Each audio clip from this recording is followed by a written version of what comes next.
ایک حدیث اور سن لیں، بات کو ختم کرتا ہوں۔ اس کو قاضی اعجاز رحمۃ اللہ علیہ نے شفا شریف میں لکھا ہے۔ ایک بدو حضور کی بارگاہ میں آیا اور اس نے آ کے کچھ مانگا۔ اللہ کے پیارے حبیب صلی اللہ علیہ وسلم کی بارگاہ میں مانگا، جہاں ایک مانگنے پر دریا بہا دیے جاتے ہیں۔ دریا بہا دیے ہیں، در بے بہا دیے۔ یہ در الگ ہے اور بے بہا الگ ہے، پھر یہ شعر صحیح سمجھ میں آئے گا آپ۔ تو حضور سید عالم صلی اللہ علیہ وسلم تو جس کو دیتے تھے پھر اس کی کئی نسلیں کھاتی تھی، ختم نہیں ہوتا تھا۔ اس نے بھی کچھ مانگا، حضور نے کچھ دیا، لیکن ابھی اسے آداب نہیں نہ آتے تھے۔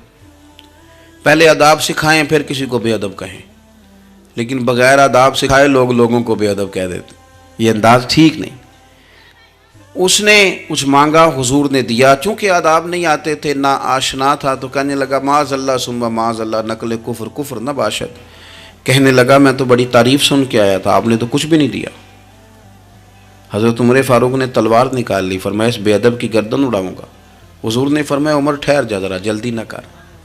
سرکار اسے گھر لے گئے، جتنا دیا تھا نا اس سے ڈبل دیا، پھر جتنا ہو گیا تھا اس سے بھی ڈبل دیا۔ تیسری دفعہ حضور دینے لگے تو کہنے لگا یا رسول اللہ بس کریں، میں نے تو طوفان کے اندر بھی ہوا اتنی تیز نہیں چلتے دیکھی جتنی آپ کی سخاوت تیز چلتی ہے۔ کریم رسول صلی اللہ تعالی علیہ وسلم نے فرمایا یہی بات باہر جا کے میرے صحابہ سے بھی کہہ دو گے؟ حضور کہہ دوں گا۔ فرمایا جب تم نے کہا تھا نا نہیں دیتے تو ان کے دل ٹوٹ گئے، جب تم کہو گے نا بڑا دیتے ہیں تو ان کے کلیجے ٹھنڈے ہو جائیں گے۔ وہ باہر آیا، آ کر کے کہنے لگا میرے رسول پاک علیہ السلام کے مقدس غلاموں، میں نے تو طوفان میں بھی ہوا اتنی تیز نہیں دیکھی جتنی کریم کی سخاوت تیز ہے۔ پیارے حبیب صلی اللہ تعالیٰ علیہ وسلم تو کمال کر دیتے ہیں۔ اب صحابہ خوش ہو گئے۔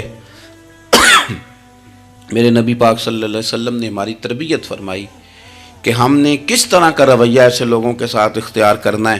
حضور فرمانے لگے عمر اگر تم اس سے پہلے قتل کر دیتے جو اس نے کہا تھا تو یہ دوزخ میں جاتا، اور اب جو کہہ رہا ہے اس پر مرے گا تو رب اسے جنت عطا فرمائے گا۔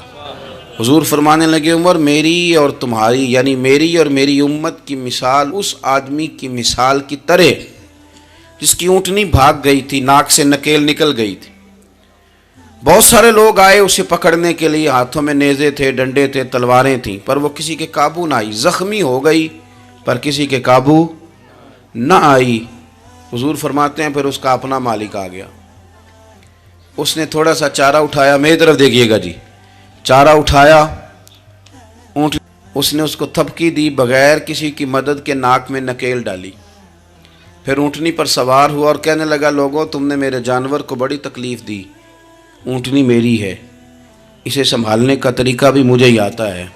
گویا حضور فرما رہے ہیں عمر یہ امت میری ہے، تو اسے کس طرح سنبھالنا ہے یہ طریقہ بھی مجھے ہی آتا ہے۔